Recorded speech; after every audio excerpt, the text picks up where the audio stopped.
नमस्कार दोस्तों, स्वागत है आप सभी का संजीत सिंह के साथ केमिकल रिएक्शन एंड इक्वेशंस के लेक्चर नंबर 4 में।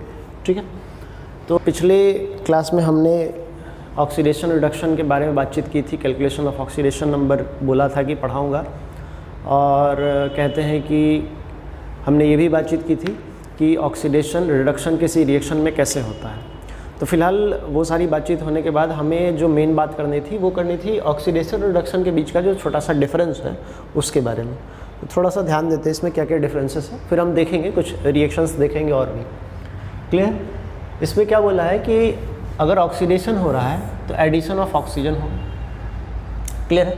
अगर कोई रिडक्शन कर रहा है तो उसमें रिमूवल ऑफ ऑक्सीजन होगा, मतलब लॉस ऑफ ऑक्सीजन। सिमिलरली इसने बताया है कि सर ऑक्सीडेशन में लॉस ऑफ हाइड्रोजन है और रिडक्शन में एडिशन ऑफ हाइड्रोजन है। मतलब आपको लग रहा होगा कि सर एक जगह ऑक्सीजन का एडिशन है, दूसरी जगह ऑक्सीजन का रिमूवल है, एक जगह हाइड्रोजन का एडिशन है, दूसरी जगह हाइड्रोजन का रिमूवल है। क्लियर है? यहाँ पे फिर एक लिखा गया है इंक्रीज इन ऑक्सीडेशन नंबर, जिसके बारे में हमने बहुत अच्छे से बातचीत की थी, इस पर एग्जाम्पल्स भी किए थे और मोस्ट इंपॉर्टेंट बोला भी था कि ये ध्यान में रखना। नेक्स्ट रिडक्शन में हमारे पास है डिक्रीज इन ऑक्सीडेशन नंबर। ठीक है, डिक्रीज इन ऑक्सीडेशन नंबर। अच्छा, ये ऑक्सीडेशन नंबर की जो बातचीत हम कर रहे थे एक्चुअली इलेक्ट्रॉन्स के एक्सचेंज के बाद ही बातचीत कर पा रहे थे। अगर मान लो किसी के इलेक्ट्रॉन कम गए तो उसमें प्लस चार्ज बढ़ गया तो मतलब ऑक्सीडेशन नंबर में इंक्रीज आ गया।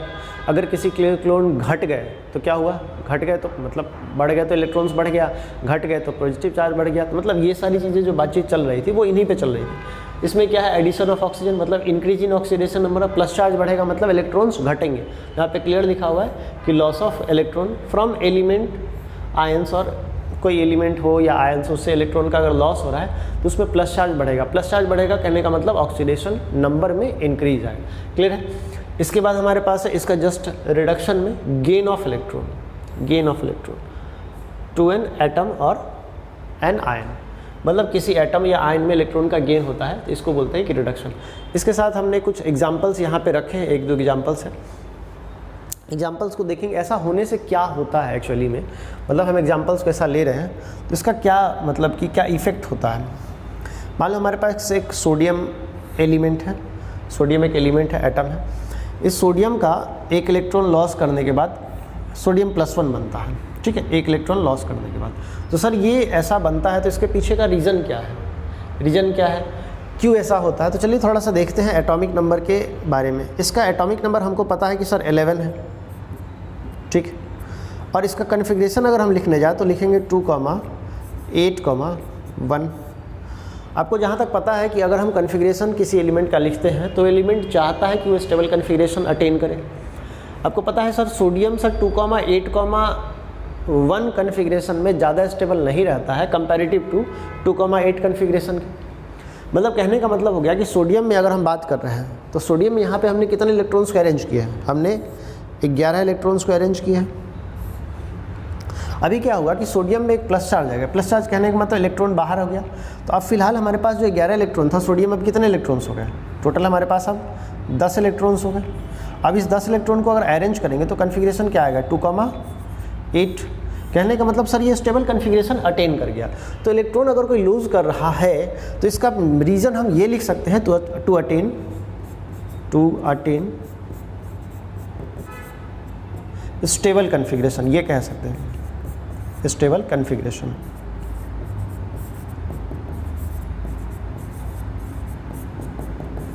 या फिर इसको कह लो नोबल गैस कन्फिग्रेशन। ठीक है, तो ये क्या हुआ यहाँ पे एक्चुअली हमने क्या बोला कि सर यहाँ पे एक्चुअली देखो यहाँ पे चार्ज क्या है, 0 है, कोई चार्ज नहीं। सोडियम पे भी क्या आ गया, प्लस चार्ज। तो 0 से सोडियम के चार्ज में क्या हो गया, इंक्रीमेंट। जब ये इंक्रीमेंट हो गया तो अगर इंक्रीमेंट हो रहा है चार्ज में मतलब ऑक्सीडेशन नंबर में, अगर ऑक्सीडेशन नंबर में इंक्रीमेंट है तो उसको क्या बोला है हमने, ऑक्सीडेशन। मतलब सोडियम का क्या हो गया, ऑक्सीडेशन। और साथ में एक और पॉइंट है लॉस ऑफ इलेक्ट्रॉन का। देखो ध्यान से, सोडियम ने अपना इलेक्ट्रॉन लूज किया है ना यहाँ पे, समझ में आ रहा, क्लियर है, कोई डाउट होना तो नहीं चाहिए क्योंकि बहुत आसान चीज़ें हैं, समझाया भी बहुत आसान तरीके से। चलिए नेक्स्ट देखते हैं हम इसके एग्जाम्पल को। इस एग्जाम्पल में क्या है, एक्चुअली क्लोरीन में इलेक्ट्रॉन का एडिशन किया जा रहा है, क्लोरीन में इलेक्ट्रॉन का एडिशन किया जाता है। तो हम देख रहे हैं कि क्लोरीन का जो एटॉमिक नंबर है 117 है। ठीक है, अगर इसका कन्फिग्रेशन आप लिखोगे तो आ जाएगा 2,8,7 आएगा, ठीक है। और अगर ये इलेक्ट्रॉन अटेन करता है, क्लोरीन अगर इलेक्ट्रॉन अटेन करता है तो इसके कन्फिग्रेशन में कुछ चेंज आएगा, मतलब इलेक्ट्रॉन बढ़ेगा इस पर। तो अब यहाँ पे देखो, अगर यहाँ इलेक्ट्रॉन अटेन किया तो क्लोरीन के पास कितने हुए, 18 इलेक्ट्रॉन, 18 हो गए ना। अभी कन्फिग्रेशन क्या हो जाएगा, 2,8,8। और आपको पता है कि क्लोरीन 2,8,8 कन्फिग्रेशन में स्टेबल होता है। तो सिमिलरली हम यहाँ ये भी कह सकते हैं ना कि sir to attain stable configuration, to attain stable configuration,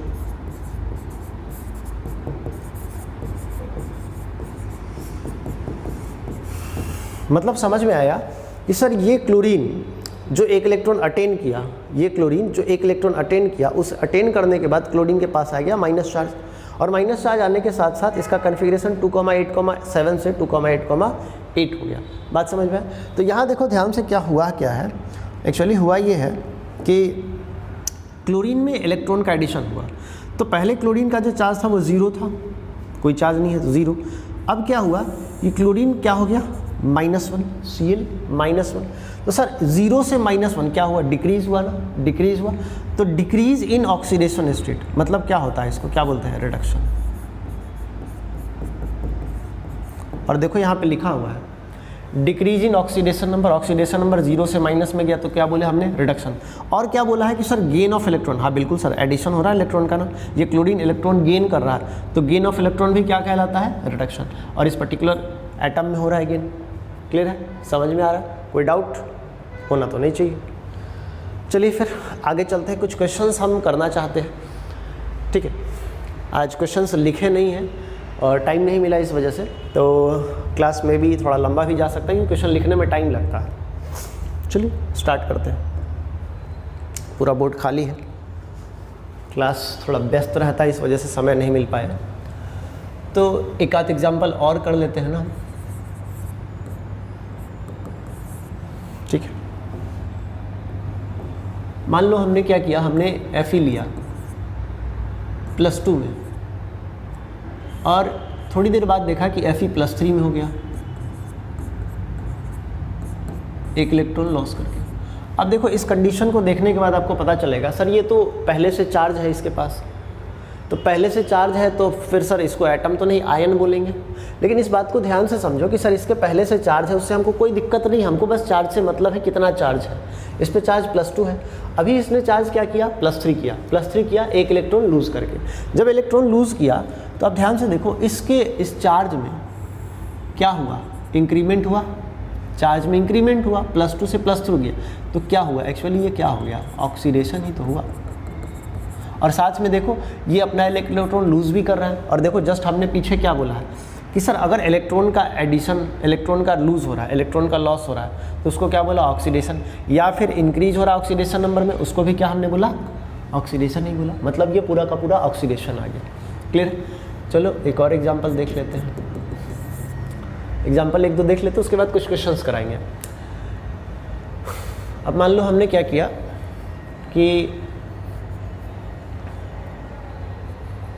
oxygen, ठीक, और ऑक्सीजन हो गया O2-। तो ये कैसे होगा सर, इसमें इलेक्ट्रॉन का एडिशन होगा तभी तो होगा, इसमें इलेक्ट्रॉन का एडिशन होगा। कितने इलेक्ट्रॉन का, 2 इलेक्ट्रॉन का। अब ध्यान से देखिए इस चीज़ को कि सर इस पे चार्ज क्या था, फिलहाल 0 था, अभी चार्ज क्या हो गया, -2। तो सर चार्ज में क्या हुआ एक्चुअली, क्या हुआ, डिक्रीमेंट, डिक्रीमेंट।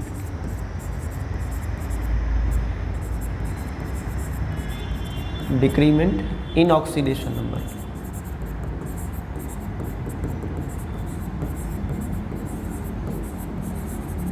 और यहाँ पे क्या हुआ था, यहाँ पे हुआ था इंक्रीमेंट,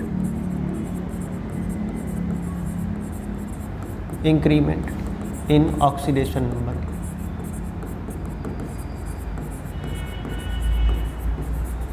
या हमने यहाँ पे ये भी बोला कि सर लॉस ऑफ इलेक्ट्रॉन हो रहा है, लॉस ऑफ इलेक्ट्रॉन हो रहा है। तो हमने क्या बोल दिया, इनके बेसिस पे हमने क्या हो गया कि सर ये ऑक्सीडेशन हो रहा है, ठीक है। और यहाँ पे क्या हो रहा है sir, decrement in oxidation number, या फिर कह सकते हैं सर एडिशन ऑफ इलेक्ट्रॉन, या फिर कह लो gain of electron, gain of electrons, ठीक है। और इन दोनों पॉइंट्स के बेसिस पे हम क्या बोल रहे हैं सर, यहाँ पे तो रिडक्शन हो रहा है, बात समझ में आया, रिडक्शन हो रहा है गेन ऑफ इलेक्ट्रॉन, मतलब ये यहाँ पे क्या कह सकते हैं सर, यहाँ तो रिडक्शन हो रहा है, यहाँ पे हो रहा है रिडक्शन।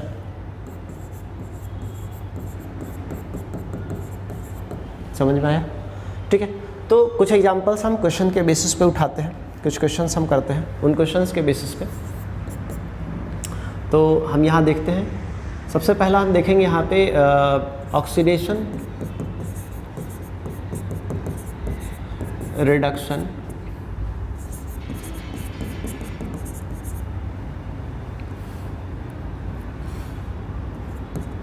किसका ऑक्सीडेशन हो रहा है और किसका रिडक्शन हो रहा है। तो चलिए कुछ क्वेश्चंस, क्वेश्चन नंबर 1 को देखते हैं। जैसे हमने क्या किया, हमने जिंक ले लिया और साथ में सल्फ्यूरिक एसिड ले लिया, ठीक है, जिंक ले लिया और सल्फ्यूरिक एसिड ले लिया। तो एक्चुअली आपको पता है कि सर सल्फ्यूरिक एसिड में हाइड्रोजन है और यहाँ जिंक है, और रिएक्टिविटी सीरीज़ के बेसिस पे जिंक जो है हाइड्रोजन से ज़्यादा रिएक्टिव है। तो हाइड्रोजन को बोलेगा कि भाई साहब तुम्हारा समय हो चुका है, तुम निकलो यहाँ से, मैं सल्फ्यूरिक एसिड के साथ अब समय बिताऊँगा। कहने का मतलब है कि सल्फ्यूरिक एसिड के साथ अब क्या आ गया, जिंक क्या आ गया, हाइड्रोजन गया ऊपर। ये आसान सी रिएक्शन है, ये आपको सबको आता है। यहाँ जिंक ज़्यादा रिएक्टिव है हाइड्रोजन से, तो हाइड्रोजन को डिस्प्लेस करेगा और जिंक सल्फेट के साथ आएगा, जिंक सल्फेट प्रोडक्ट बनेगा, इसको जिंक सल्फेट बोल सकते हैं,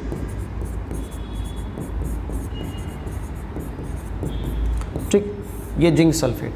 अब ध्यान से देखो इसको अगर ध्यान से देखोगे आप तो एक्चुअली ये फ्री फॉर्म में है, फ्री फॉर्म में तो चार्ज 0 होगा। एक्चुअली यहाँ पे ये सल्फेट है तो इस पर चार्ज 0 नहीं -2 होता है, और हाइड्रोजन का +1 चार्ज होता है, तो ये 2 मिला करके +2 हो गया। अब यहाँ पे देखो कि सर सल्फेट पे अभी तो चार्ज -2 ही है, बट जिंक पे चार्ज क्या हो गया, +2, क्योंकि ओवरऑल मॉलिक्यूल को न्यूट्रल बनाना है, और हाइड्रोजन यहाँ फ्री फॉर्म में तो चार्ज क्या हो गया, 0। अब इस चीज़ को आप ऑब्जर्व करो कि सर इसके 0 से हाइड्रोजन, जिंक का 0 से किस में गया, +2 में गया, और हाइड्रोजन का +1 से किस में गया सर, 0 में गया। तो आपको समझ में आ रहा होगा क्लियरली कि सर इसमें तो जिंक में तो इंक्रीमेंट हुआ है, किसका इंक्रीमेंट हुआ, ऑक्सीडेशन नंबर का। अगर ऑक्सीडेशन नंबर का इंक्रीमेंट हुआ तो इसको क्या बोलेंगे कि यहाँ सर ऑक्सीडेशन हो गया, ठीक है। और हाइड्रोजन में देखो, हाइड्रोजन पहले +1 था, अब क्या हो गया, 0, तो डिक्रीमेंट हुआ है, तो डिक्रीमेंट को क्या बोलेंगे, रिडक्शन, ठीक है, ऑक्सीडेशन नंबर के बेसिस पे। अब एक चीज़ और आप देख सकते हो, सर हमने यहाँ बात की थी हाइड्रोजन का एडिशन और रिमूवल का। अब ध्यान से देखो यहाँ पे इस सल्फेट के साथ हाइड्रोजन क्या हुआ है, हटा है, रिमूवल ही तो हुआ है हाइड्रोजन का, ठीक है। तो रिमूवल जब हुआ तो ऑटोमेटिकली इसका रिडक्शन हो गया, किसका रिडक्शन हो गया, हाइड्रोजन का। लेकिन उससे खास हमको दिक्कत नहीं हो रहा, हमें बेसिक ध्यान देना है कि सर इतना जो कहानी बनता है ना, जैसे मैंने अभी बताया जस्ट कि ऑक्सीडेशन है, रिडक्शन है, हाइड्रोजन का रिमूवल है, ऑक्सीजन का एडिशन है, ये आप डिफरेंस के तौर पे याद रखो। बेसिक जो है ना, इलेक्ट्रॉन्स और ऑक्सीडेशन नंबर वाला ही काम आता है, वो हर जगह काम है, कभी फेल नहीं होगा। मान लो कहीं पे हाइड्रोजन नहीं मिला, जैसे अभी ऊपर के केसेस है, या हाइड्रोजन में तो मिल ही नहीं रहे, सिर्फ चार्जेज मिल रहे, इलेक्ट्रॉन्स मिल रहे, आप करोगे कि हाइड्रोजन ऑक्सीजन ढूंढ ही नहीं पाओगे, फिर कैसे करोगे। यहाँ देखो रिमूवल ऑफ ऑक्सीजन की बात करोगे, सर ऑक्सीजन इधर भी है, कहाँ रिमूव कर रहे हो। तो ऐसी चीज़ों को मतलब थोड़ा सा मैं ये कहता हूँ, मतलब कि इग्नोर इसलिए करता हूँ कि बच्चों को कन्फ्यूजन क्रिएट कर देता है। कन्फ्यूजन में क्या है ना कि आप सही चीज़ें आते हुए भी गलत बनाते हो, है ना। तो इस चीज़ के लिए थोड़ा सा ध्यान रखिएगा कि हम बस main point oxidation reduction calculation करने का जो है वो चार्जेस के बेसिस पे करो। चार्जेस के बेसिस पे बहुत आसान हो जाता है, इलेक्ट्रॉन्स के बेसिस पे भी करो, आसान हो जाता है। बाकी चीज़ों को दिमाग से हटा के रखो, बस डिफरेंस में याद रखना। कोई पूछ ले गलती से तो डिफरेंस लिख देना, ख़त्म कहानी, जैसे मैंने लिखा था। क्लियर है। चलिए एक और सवाल कर लेते हैं, बातचीत बहुत होती रहेगी, सवाल करते हैं कुछ। दूसरा सवाल, मान लो हमने क्या लिया, हमने ले लिया एल्युमिनियम, ठीक है, और हमने यहाँ पे ले लिया हाइड्रोक्लोरिक एसिड। तो प्रोडक्ट आपको सबको पता होगा सर, प्रोडक्ट तो बहुत आसान है बताना। क्लोरीन पे -1 होता है, हाइड्रोजन पे +1 होता है, ठीक है, हाइड्रोजन पे +1 होता है।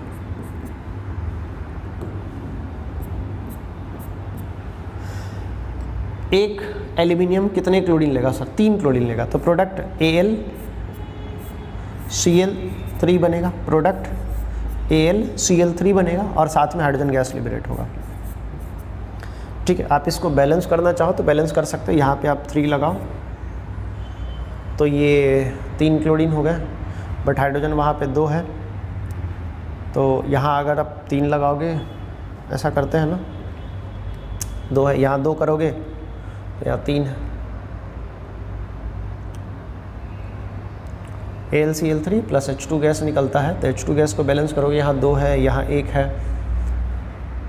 तो ऐसा करते हैं ना, 2 3 का मल्टीपल 6 ले लेते हैं, 6 से आसानी से बैलेंस हो जाएगा। अगर यहाँ पे 3 डालोगे तो 3 2 जा 6 हाइड्रोजन, तो यहाँ पे 6 हाइड्रोजन करोगे तो 6 क्लोरीन हो गया, तो यहाँ पे 2 से मल्टीप्लाई करोगे तो 2 3 जा 6 क्लोरीन हो गया और 2 एल्यूमिनियम, तो यहाँ पे 2 डाल दो, ऑटोमेटिक बैलेंस हो गया।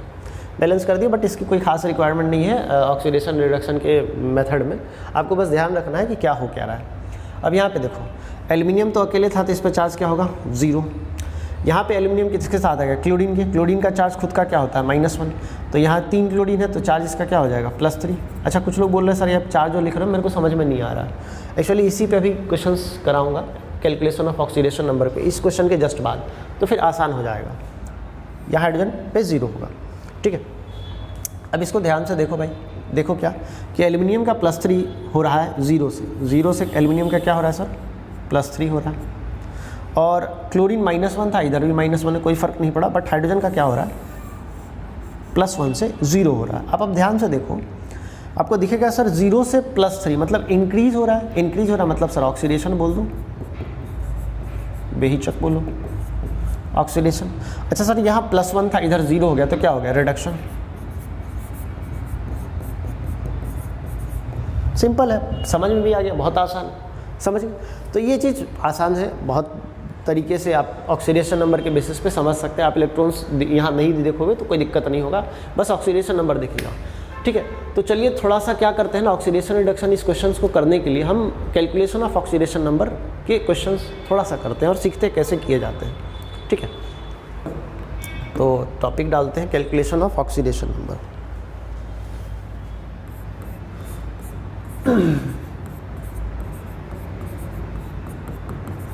Calculation of oxidation number, oxidation number. देखो भाई, इसमें कुछ छोटे छोटे रूल्स हैं, बहुत ज़्यादा बड़े रूल्स नहीं है, छोटे छोटे रूल्स हैं। मतलब कि इन रूल्स को बस दिमाग में रखो। क्या रखो कि पहला रूल ये है, क्या है कि ऑक्सीजन का आप जनरली -2 चार्ज लेना है। जनरली मैं बोल रहा हूँ, जनरली, ठीक है, ऑक्साइड्स के फॉर्म में। इसमें चार्जेज और भी होते हैं, परऑक्साइड होता है, सुपर ऑक्साइड होता है, ओजोनाइड होता है, मतलब चार्जेज अलग अलग आता है। फिलहाल आपको -2 लेना है। आप 10th तक के लिए इसको प्रेफर करो। 11th में आओगे तो मैं अलग से सिखा दूंगा, इसकी कोई बहुत बड़ी ये रिक्वायरमेंट नहीं है 10th में। ऑक्सीजन का -2, हाइड्रोजन का याद रखो +1, ठीक है, क्लोरीन का आप याद रखो -1, ठीक है। और भी कुछ ऐसे हैं जिसको याद रखना, मतलब सिंपल सा दिमाग में रखना है कि सर इसका ऐसा होता है, और रीज़न बता दूंगा। अगर ऐसा होता है तो उसका रीज़न बता सकता हूँ, उसमें कोई बहुत बड़ी बात नहीं है। ये चार्जेज आता है, जैसे क्लोरीन -1 लिखा है ना, अब देखो यहाँ पे कैसे हुआ होगा। एक्चुअली देखो यहाँ क्लोरीन क्या किया, इलेक्ट्रॉन गेन किया, गेन करने के बाद क्लोरीन -1 आया। एक्चुअली इस स्टेट में स्टेबल होता है, इसलिए क्लोरीन को हम -1 चार्ज लेके चलते हैं। कभी कभी चार्जेस बदलते भी, ऐसा नहीं है कि जो दिया वही फिक्स रहेगा। मतलब क्लोरीन का अगर चार्ज तुमसे पूछा जा रहा है तब बदलेगा, नहीं पूछा जा रहा है तो -1 लेना है, ठीक है। हाइड्रोजन हो गया, चलो ठीक है, आगे क्वेश्चंस करेंगे तो आएगा, बहुत ज़्यादा लिखने की ज़रूरत नहीं, ठीक है। हाँ, इसमें एक और चीज़ ध्यान रखना क्या है, अगर कोई element in free state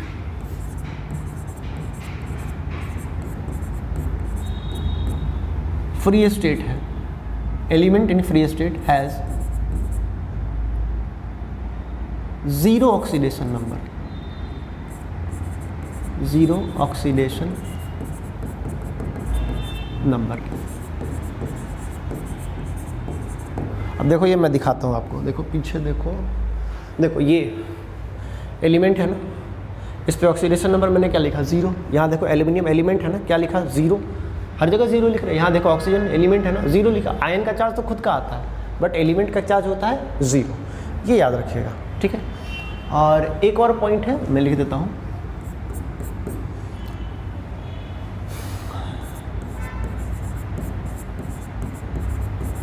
compounds of similar elements has 0 oxidation number। अब ये क्या है सर, मतलब कंपाउंड जो सिमिलर एलिमेंट्स, मतलब एक ही तरह के एलिमेंट्स अगर कोई कंपाउंड बनता है तो उसका ऑक्सीडेशन नंबर 0 होता है। चलो देखो यहाँ मैंने किया भी है, हाइड्रोजन जैसे H2 कैसे बना है sir, H single bond H से बना है, तो ये क्या हो गया, एक तरह का कंपाउंड ही तो हुआ।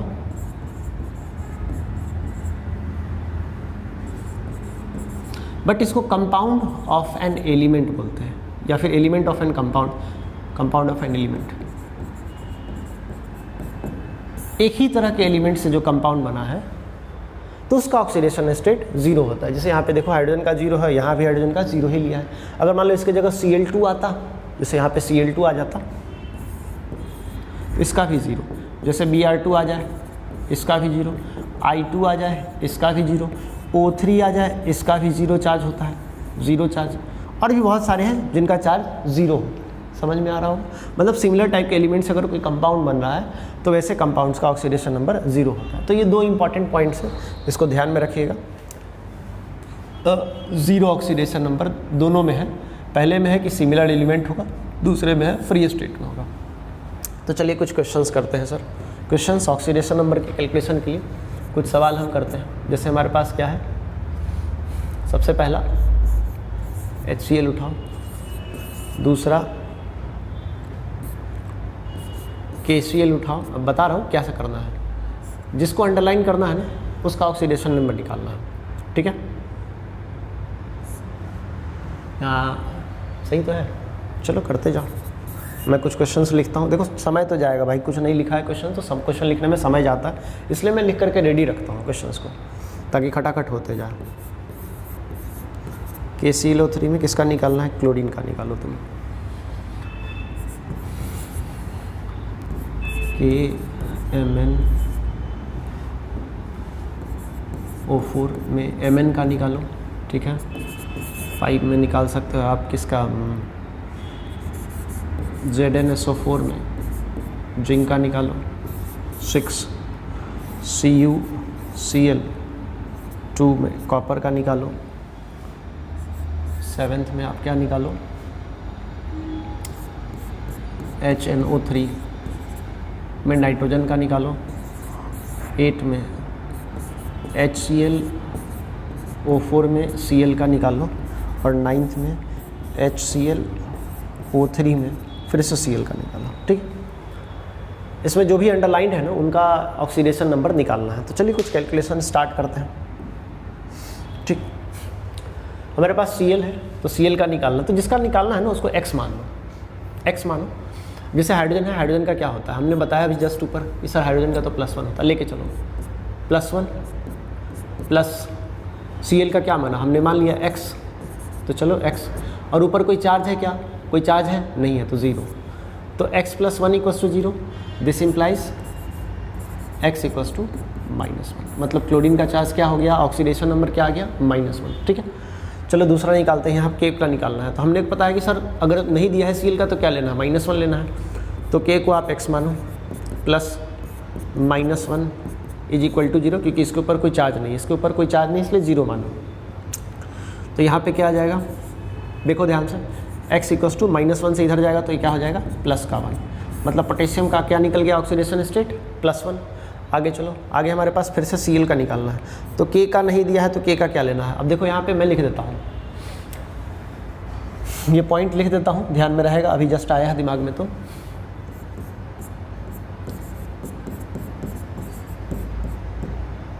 एल्केली मेटल्स, इसका +1 लो,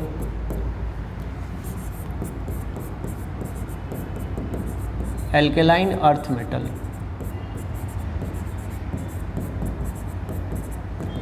इसका +2, बस दिमाग में रखो, ठीक है। अब क्यों लिखा है इसका रीजन भी बता रहा हूँ मैं, नीचे क्यों लिखा है मैंने। देखो यहाँ पोटेशियम, पोटेशियम क्या है, एल्कली मेटल है, एल्कली मेटल का चार्ज क्या लोगे, +1, तो मतलब यहाँ +1 ले लो इसको। क्लोरीन का निकालना है तो इसको x मानो। ऑक्सीजन, ऑक्सीजन का भी बोला था कितना, -2 बोला है ना, तो ऑक्सीजन का -2 ले लो। बट यहाँ ध्यान से देखो ऑक्सीजन कितने हैं, 3 है, तो × 3, और ऊपर कोई चार्ज नहीं है तो =0। अब सॉल्व करो इसको, 1 + x, 2 3 या 6, माइनस का 6 क्योंकि माइनस है, =0। तो x - 5 = 0। x का वैल्यू क्या आ गया पता है, +5। मतलब यहाँ पे क्लोरीन का ऑक्सीडेशन स्टेट क्या निकला, +5। यहाँ क्या निकल रहा था, देखो -1 बोला था ना, यहाँ निकला भी -1 था। देखो यहाँ किसका, यहाँ इसका -1 निकला, अभी क्या निकल गया, +5। तो बोलोगे सर कि हमेशा ऐसा रखना है, नहीं, देखो क्लोरीन का जब नहीं दिया रहे ना तब तुम यार उसको -1 लो, लेकिन जब दिया रहे कि इसको निकालना है तब उसका -1 मत लो, उसका जो निकलेगा ऑटोमेटिक निकल जाएगा। बट ये चीज़ याद रखना, एल्कली मेटल का +1, एल्कलाइन अर्थ मेटल का +2। चलो मैग्नीशियम निकालना है, फिर से पोटेशियम है। पोटेशियम कौन सा होता है, एल्कली मेटल, तो एल्कली मेटल क्या लोगे सर, इसका तो +1 ले लेंगे, बिल्कुल सही बात है। मैग्नीशियम निकालना है तो x मानो।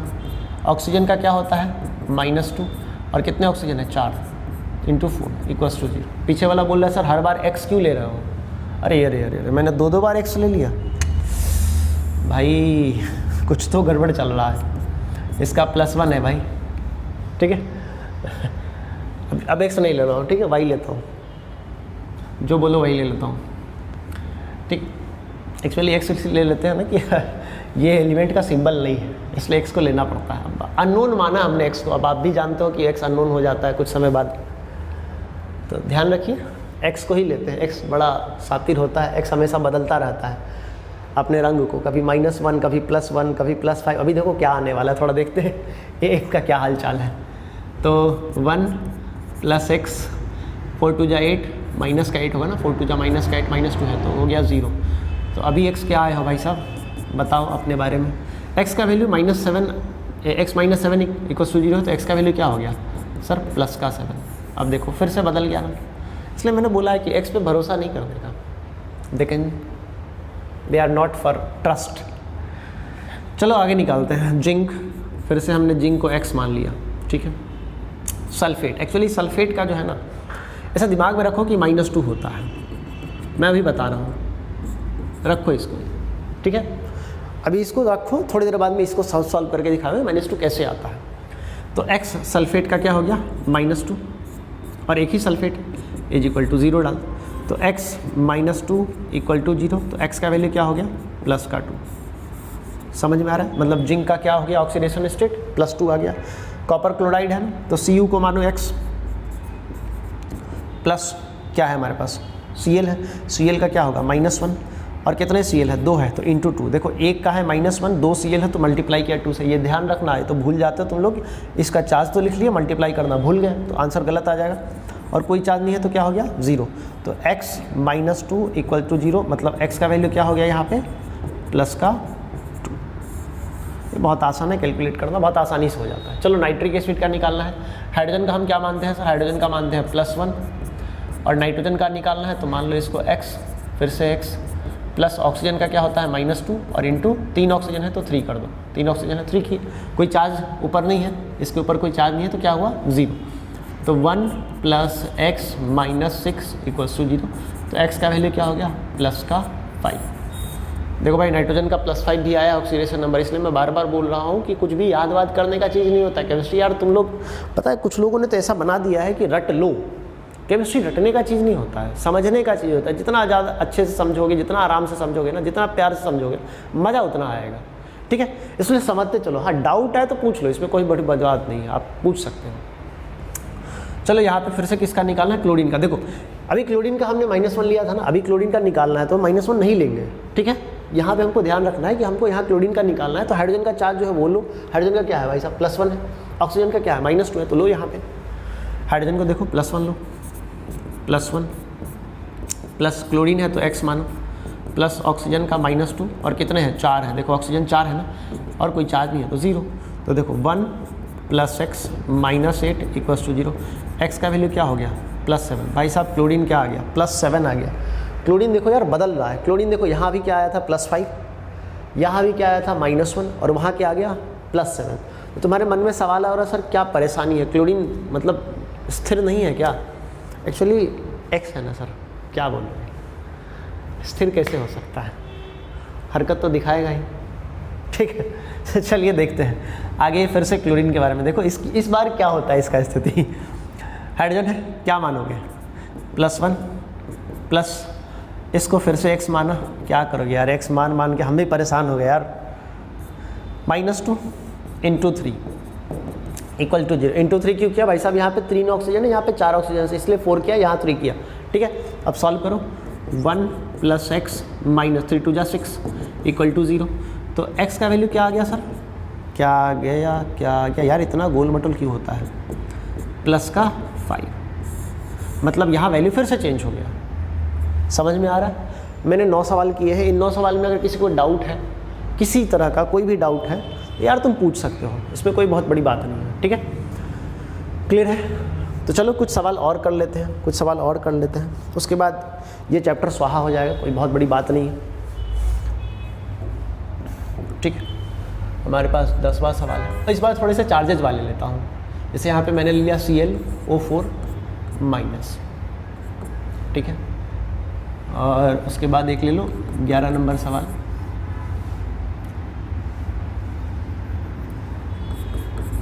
MnO2, इसका नाम पायरोलुसाइट होता है, बहुत बार पूछा गया मेटलर्जी में। 12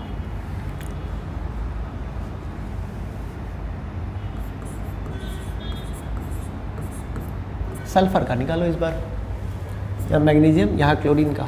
ठीक है, तो चलो देखते हैं थोड़ा सा कैसे निकालते हैं। क्लोरीन है, क्लोरीन है ना, तो x मानो क्लोरीन को। ठीक है, प्लस ऑक्सीजन का क्या होगा सर, ऑक्सीजन का तो -2 होगा।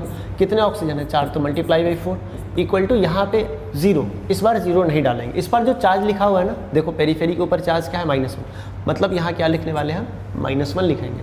ठीक है, अब इसको सॉल्व करो, तो x -8 इक्वल टू +- का 1। अब इसको 8 को इधर भेजो, तो x = -1 + 8, तो x का वैल्यू क्या हो गया सर, x का वैल्यू +7 आ गया। बात समझ में आया, क्लियर है, कोई डाउट? चलो इसका देख लो, मैग्नीशियम, तो इसका x मानो, प्लस ऑक्सीजन का क्या होता है -2, कितने ऑक्सीजन है, 2 है, इक्वल्स टू 0, कोई चार्ज नहीं है ना, 0। तो देखो यहाँ पे क्या हो गया, x -4 इक्वल टू 0, तो x का वैल्यू क्या हो गया, +4। समझ में आ रहा है? यहाँ पे सल्फर का निकालना, अब देखो ध्यान से, बहुत आसान है। हाइड्रोजन का क्या हो गया, +1, कितने हाइड्रोजन है, 2 है, तो × 2 प्लस सल्फर को x मान लो, एक ही है ना x। ऑक्सीजन का क्या होगा सर, -2, कितने ऑक्सीजन है, 4 है, तो × 4 इज इक्वल टू क्या होगा, देखो कोई चार्ज नहीं है ना, कोई चार्ज नहीं है, तो 0 डालो, 0 हो गया। अब देखो यहाँ पे क्या हो जाएगा, 2 + x - 8 इक्वल टू 0 हो गया। क्लियर है? 2 + x - 8 इक्वल टू 0। तो यहाँ पे देखो कैरेक्ट करोगे, 2 और 8 को करोगे तो -6 आ जाएगा इक्वल टू 0। तो x का वैल्यू क्या हो गया, +6, मतलब सल्फर का चार्ज क्या हो गया, +6। समझ में आ रहा है, क्लियर है? अब इस बात को थोड़ा सा ध्यान से देखो, सल्फेट पे जो चार्ज होता है वो कैसे निकालते हैं। एक्चुअली सल्फेट पे अगर चार्ज निकालना है ना, SO4 पे, जैसे अगला सवाल मैं बता रहा हूँ, जैसे सल्फेट आयन है, सल्फेट, तो SO4, इस पे चार्ज H2 की वजह से आता है ना, मतलब मान लो इसका अगर पूरा निकालना है, तो इसमें देखो क्या करोगे आप, बोलोगे सर हाइड्रोजन का तो +1 होता है, और कितने हैं, 2 है, प्लस अब देखो इसका क्या मानोगे, x मानोगे, इसके ऊपर कोई चार्ज नहीं है तो 0 मानोगे। अब देखो 2 + x = 0 है ना। अब इस x का वैल्यू क्या मिल रहा है तुमको, -2 ही तो मिल रहा है। समझ में आ रहा है, कितना आ रहा है, -2। इसलिए हमने पिछले क्वेश्चन में बोला था कि सर इसका चार्ज जो है ना, इसका चार्ज -2 ही याद रखो। हाँ, इसके बारे में थोड़ा सा एक और चीज़ बताता हूँ, थोड़ा सा स्ट्रक्चर से देख लो बातचीत, स्ट्रक्चर से और अच्छे से समझ में आएगा। सल्फ्यूरिक एसिड है ना, H2SO4, ठीक है। इसका स्ट्रक्चर देखो, स्ट्रक्चर बनाने मैंने बताया भी था पिछली क्लास में। सबसे पहले सेंट्रल एटम देखना है। सेंट्रल एटम देखने के लिए कुछ कंडीशन बताए थे कि मैक्सिमम वैलेंसी होना चाहिए, मिनिमम इन नंबर होना चाहिए और इलेक्ट्रोनेगेटिविटी शुड बी लेस। तो maximum in number, maximum valency किसका है? सल्फर का। इलेक्ट्रोनेगेटिविटी कम किसका है? सल्फर का। और नंबर में कम कौन है? सल्फर। सल्फर एक ही है, वैलेंसी सबसे ज़्यादा है और इलेक्ट्रोनेगेटिविटी रिलेटिवली कम है, मतलब ऑक्सीजन से तो कम है सर, मिनिमम नहीं होता है, कम होना चाहिए। तो दोनों तीनों कंडीशन सेटिस्फाई कर रहा है। तो चलो सल्फर को सेंट्रल एटम मान लो। अब सल्फर को जब सेंट्रल एटम माने तो सल्फर का जो वैलेंसी होता है ये 6 होता है, ये दिमाग में रखो। ऑक्सीजन का जो वैलेंसी होता है ये 2 होता है और हाइड्रोजन का जो वैलेंसी होता है ये 1 होता है। ये हमने जो लिखा है ये वैलेंसी है, ठीक है। अब सल्फर पे 6 बॉन्ड बनाना है, तो चलो भाई सबसे पहले तो किसको लगा? सबसे पहले जिसका नंबर ज़्यादा हो, ऑक्सीजन का नंबर ज़्यादा है पहले लगाओ। 4 ऑक्सीजन लगाने, 1 2 3 4, 4 ऑक्सीजन को लगाओ, लगा लिए। अब लगाने के बाद क्या करना है? इन ऑक्सीजन्स का वैलेंसी कितना है? 2 है सर। अभी तक तो एक ही वैलेंसी सेटिस्फाई हुआ और सल्फर का 6 वैलेंसी है, 4 हुआ है सेटिस्फाई। तो इन ऑक्सीजन का वैलेंसी सेटिस्फाई करो। ऑक्सीजन का वैलेंसी अगर सेटिस्फाई करोगे तो बोले यहाँ सर डबल लगाएंगे, बिल्कुल कोई दिक्कत नहीं। तो फिर यहाँ बोलोगे सर यहाँ भी तो डबल लगा सकते हैं, बिल्कुल कोई बात नहीं है, इधर लगाओ इधर लगाओ, कोई फ़र्क नहीं पड़ने वाला, सब बराबर ही होते हैं, ठीक है। तो सल्फर का वैलेंसी देखो 6 हो गया, 6 हो गया मतलब 6 बॉन्ड बन गए, 2 3 4 5 6 हो गए। इन दोनों ऑक्सीजन के भी कितने हो गए सर? कितने हो गए? 2 हो गए। बट इन ऑक्सीजन दोनों के अभी बॉन्ड कंप्लीट नहीं हुए। जब बॉन्ड कंप्लीट नहीं हुए तो हमारे पास इसको अभी एक बॉन्ड और बनाने हैं और हमारे पास 2 हाइड्रोजन है अवेलेबल भी, जो को एक बॉन्ड बनाता है। तो अब फाइनल हमारे पास हाइड्रोजन को यहाँ लगाने का जगह है ना, क्लियर है? यही लगा सकते हैं। मतलब आपको जो स्ट्रक्चर मिला ये सल्फ्यूरिक एसिड का मिल गया, ठीक है। ये स्ट्रक्चर आपका सल्फ्यूरिक एसिड का है। अब जो चार्जेस बनते हैं सल्फ्यूरिक एसिड पे, SO4 जो बनता है सल्फेट पे, वो कैसे बनता है? एक्चुअली हम क्या करते हैं कि हाइड्रोजन को रिमूव करते हैं यहाँ से, एक्वस सॉल्यूशन में H+ निकलता है यहाँ से और यहाँ से, हमने बताया भी था आपको, ठीक है। तो इसकी वजह से इसको हम एक और एसिड के नाम से जानते हैं। कौन सा एसिड है पता है आपको? ये एक्चुअली स्ट्रॉन्ग एसिड है, स्ट्रॉन्ग एसिड तो है,